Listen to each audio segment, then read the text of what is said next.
Right now, Winston Peters has issued a press. He's in Rome at the moment, by the way, been in France for something else, now doing a bilateral in Rome with the Italians. But he's issued a press statement overnight in conjunction with the UK, with the Norwegians, with the Australians, with a bunch of other countries, banning two of Israel's most senior ministers from different parties from Netanyahu, but in Netanyahu's cabinet.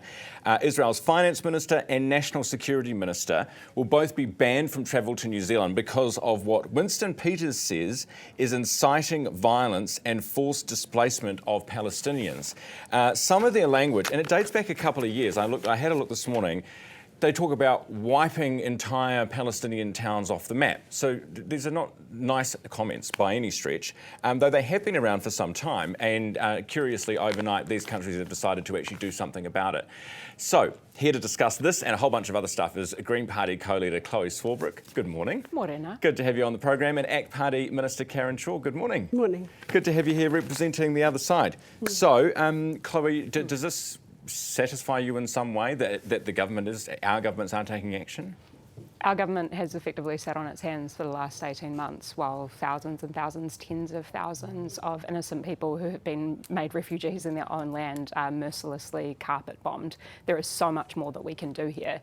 If we're to look at the sanctions that have been applied against these two individuals and the logic that Winston Peters is using, that could be extended to many other members of this cabinet and indeed the Israeli parliament. So what the government can and should do is apply the exact same logic that it did against Russia and the unlawful occupation and invasion into Ukraine, and apply that same logic with my members' bill. That's what he says he's doing, Karen. He says that this is exactly what we did to the Russians, same as we did to the Belarusians, and same as Myanmar. Yeah, and I think it's the right thing to do. I mean, New Zealand's always supported a two-state solution, and these two particular members of the Israel government are egregiously leading the way to not working towards that two-state solution. It's absolutely appalling what they stand for, and we need to send a clear message that we don't agree with what they're up to. Is it curious, though, that you've got these guys who've said things about wiping off entire villages, but then they're not alone. But also, what's happening there? You know what I mean? I mean, there's talking about it, but then actually the bombing is pretty much having that effect on. But then, I mean, particularly in the West Bank, there was a vast majority of the Israeli parliament who voted in favour of those motions, which, sure, these two guys might be the most egregious examples of in terms of their rhetoric, but this is a systematic issue. And I guess this is my question as the Greens and as a member of the opposition for our government, and perhaps potentially just directly for Karen. What is the difference between what Russia did, whereby we applied those systematic sanctions, and what Israel is doing here? So look, we've got a Foreign Affairs Minister that is kept up to date on these issues, and we rely on our Foreign Affairs Minister to make sure that we're doing the right thing. And I absolutely agree with what he's done here, and we'll continue to keep an eye on what's happening over there. And I would encourage everybody to just look at the situation and remember that New Zealand has always supported a two-state solution. Yeah. I think the difference, Chlöe, is the October 7 attacks.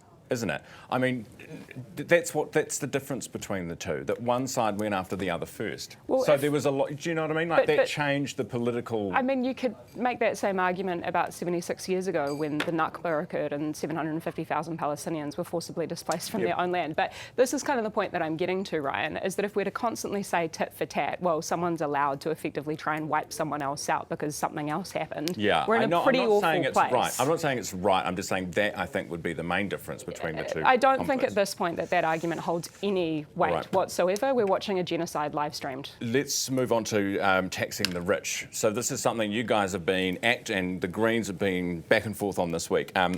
Because we had the rich list come out and we had Graham Hart, I think, was second, and we had the Mowbrays up the top with billions and billions and squillions of dollars. And Chlöe says tax them, and Karen, you say not. Why not?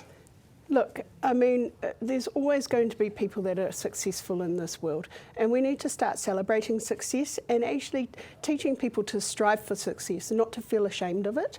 The other part is that when we have successful people like that, they create jobs, they create opportunities for those who want to be doing better in their life. I mean, I grew up in a lot of poverty, but never did I blame others for being successful for my poverty. What I did do was look up to those people and think, think, wow, this is what I could achieve. And worked really hard to achieve that. I mean, it is difficult, it is hard, but to sit there and envy people for being successful, I think is what's wrong with this country at the moment. Chloe, did you grow up in poverty too? I grew up in, I guess, a caring family where I had opportunities and parents who did everything that they possibly could for me. But I think that if we remove ourselves... But you think we should tax people who are that rich or richer? Well, I think that this is a matter of systematic fairness, right? This isn't about envy. This is actually about looking at the facts. So the facts tell us from an IRD report from 2023 that the wealthiest people in this country pay an effective tax rate less than half of that of the average New Zealander. Because of property, right? Because of property. Because we don't tax property. Well, and that's our biggest asset for most of us normal, mere mortals. No, but more so than that, Ryan, because of the fact that wealthy people are able to arrange their finances in such a way that they can hire the lawyers and the accountants to hide their wealth and not pay fairly so let's towards tax the them. Society that they have earned this wealth from. Let's tax the bejesus out of them, let's just say that as a starting point, to pay for, lots of things that I don't doubt are worthy. What happens to them? Do they stay in New Zealand, Karen? Oh, they'll find other ways. They'll find other ways to use their money. And we're seeing that out in our communities, because you'll find that our richest people in this country are actually quite generous when it comes to charities. And if you look around this country at the moment, charities are screaming out saying that their donations are dropping because businesses and people who are working really hard to get ahead, actually, when we propose taxes and when we propose costs like this on them, the people that miss out the most are the people that they're trying to help, they're trying to build up, create jobs for, Chloe, and that they're helping in the communities. I think the thing, I get it if it's intergenerational wealth that's been handed down and no one's had to work for it. But if you look at the two most wealthy in New Zealand, Graham Hart's business, he started with one truck by himself and then leveraged the hell out of his business in order to grow it. Took on huge personal debt and burden and stress and sacrifice, no doubt, for him and his family.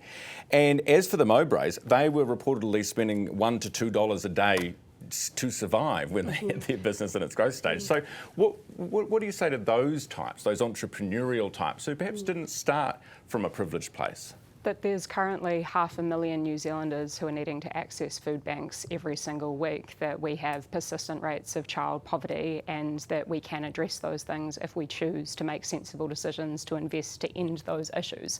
That requires a fair tax system. We've done it in the past when we were confronted with some of the worst atrocities known to mankind in the 30s and 40s and the Great Depression. We decided to institute public healthcare, public education and public housing by taxes on those who had profited handsomely during a time of hardship for many. This is about understanding that that poverty and homelessness doesn't come from nowhere. It is directly created by tolerance of mass inequality. And these billionaires are currently in quite comfortable positions and should be contributing to the society that they have made that wealth from. Look, we don't need to be slicing the pie up smaller. We need to be growing the pie. I just actually want to address that point. Instead of trying to I just want to take eat some from pie. people to give to others. We've had 40 years to encourage this country to become more prosperous by encouraging success, not dragging those down that are successful. That's beautiful rhetoric, but it just doesn't play out in reality. We've had 40 plus years of the squiggly line of GDP going up, but so too has homelessness, inequality, poverty. And in order to address those issues, we need to understand that it doesn't matter how big an economy is, what matters is how we share. Chloe Swarbrick, Green Party co-leader, and Karen Chhour, ACT Minister, on our political panel this morning. Good to have you guys here.